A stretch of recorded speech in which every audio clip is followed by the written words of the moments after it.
దేవుడు ఉత్తముడు గనుక ఆయన ఉత్తమమైన వాటిని అనుగ్రహిస్తారు. 34వ కీర్తనలో మనకు తెలుసు కదా, యెహోవా ఉత్తముడని రుచి చూచి తెలుసుకోండి.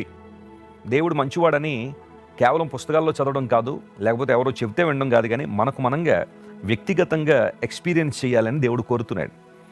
ఒక్కసారి నువ్వు ప్రభువుని రుచి చూడగలిగితే, ఒక్కసారి క్రీస్తు ప్రభువుతో నువ్వు సత్సంబంధాన్ని కలిగి ఉండగలిగితే, ఎంతమంది విడిచిపెట్టమని నిన్ను బ్రతిమాలినా లేదా హెచ్చరించినా నువ్వు ఆయన విడిచిపెట్టలేవు. ఎందుకోసమంటే మన దేవుడు ఉత్తముడు, ఆయనలో మంచితనమే కానీ చెడుతనాన్ని మనం చూడలేం. చాలామంది రోజుల్లో ప్రభువుని విడిచి లోకంలో పడిపోయే వాళ్ళు చాలామంది ఉన్నారు. అలాంటి వాళ్ళని చూసి నేను చెప్పే మాట ఏంటో తెలుసా? క్రీస్తు ప్రభులో ఏ చెడుతనాన్ని చూసి ఆయన విడిచి వెళ్ళిపోతున్నావు చెప్పు. ఆయన నీకేం చేయలేదని వెళ్ళిపోతున్నావు. నీ రక్షణ కోసం ఆయన ఎంత గొప్ప కార్యం చేశాడు. ఆయన తన ప్రాణాన్ని నీ కోసం బలిదానంగా అర్పించారు కదా. లేఖనాలు మనం నమ్ముతున్నప్పుడు క్రీస్తు ప్రభు వారు మన నిమిత్తం, మన పాపముల నిమిత్తం క్రీస్తు ప్రభు వారు నలగొట్టబడి, గాయపరచబడి, హింసింపబడి, నిందించబడి, అవమానించబడి, ఆఖరి తన ప్రాణాన్నే బలిదానంగా మనకి ఇచ్చారే. ఇలాంటి గొప్ప త్యాగం ప్రపంచంలో ఎవరైనా మన నిమిత్తం చేశారా?